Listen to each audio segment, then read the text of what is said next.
Hello welcome back Suman TV. నేను మీ శ్రీను. ప్రస్తుతం మనం కాకినాడ జిల్లా తుని నియోజకవర్గం ఏదైతే సిహెచ్ అగ్రహారం గ్రామం ఉందో, సిహెచ్ అగ్రహారం గ్రామానికి సంబంధించి ఇక్కడ ఉన్నటువంటి రోజు గాలింపు చర్యలు ఏదైతే కొండ అలాగే పామాయిల్ తోటలో జరిగేవి, ఈ రోజు దానికి భిన్నంగా ఇక్కడ ఒక 20 ఎకరాల చెరువు ఒకటి ఉంది. చెరువులో కూడా గాలింపు చర్యలు అయితే చేపట్టారు.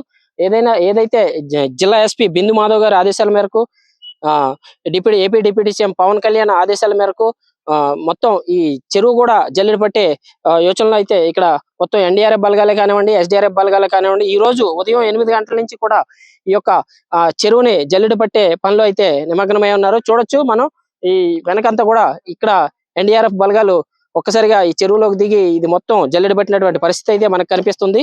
ఏదైతేనో ఏది ఏమైనా చిన్నారి జానేశ్వరి క్లూ ఎక్కడైనా దొరకపోద్దా అనే కోణంలో ఏదైతే జిల్లా ఎస్పీ ఆదేశాల మేరకు ఈ రోజు ఉదయం నుంచి కూడా ఇక్కడ ఈ చెరువులో మొత్తం ఎన్డీఆర్ఎఫ్ బలగాలన్నీ కూడా జల్లెడ పట్టడం జరిగింది. చూడొచ్చు మనకు లైవ్ లో మొత్తం అంతా కూడా చెరువు గట్ల పైన ఏదైతే చెరువు నీళ్లలో కూడా దిగి ఈ యొక్క ఎన్డీఆర్ఎఫ్ బలగాలన్నీ కూడా ఉదయం 8 గంటల నుంచి సెర్చ్ ఆపరేషన్ అయితే ఈ చెరువులో కొనసాగుతుందనే చెప్పుకోవచ్చు.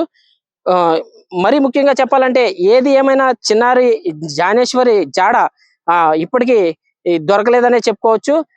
చిన్నారి జ్ఞానేశ్వరి కోసం 1000 కళ్ళతో ఎదురు చూస్తున్న తల్లిదండ్రులకు ఏదైనా మనం చిన్న క్లూ అయినా ఇవ్వగలమా అనే ధోరణిలో అధికారులంతా కూడా వారి ప్రయత్నాలు చేస్తున్నారు. Out to studio.